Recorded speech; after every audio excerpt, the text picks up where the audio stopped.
আমার সেদিন ভীষণ ফুচকা খেতে ইচ্ছা করছিল। মাকে বললাম। মা বলল, তোকে আমি বাড়িতেই ফুচকা বানিয়ে খাওয়াবো, খুব টেস্টি হবে দেখিস। তাই আজকে আমি আর মা মিলে বানিয়ে ফেললাম ফুচকাটা।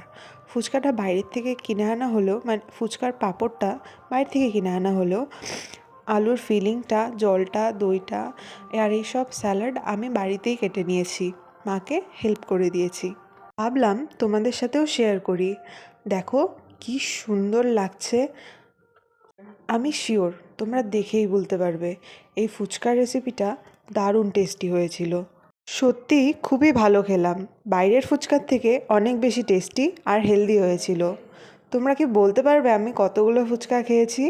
আমরা সবাই এরকম এক থালা ভর্তি ফুচকার মধ্যে ফিলিং ভরে আর এক বাটি টক জল নিয়ে বসে পড়েছিলাম খেতে। টক জলটা ভীষণ টেস্টি হয়েছিল। দেখা হবে মার হাতের বানানো নতুন কোনো রেসিপি নিয়ে। ততক্ষণের জন্য বাই।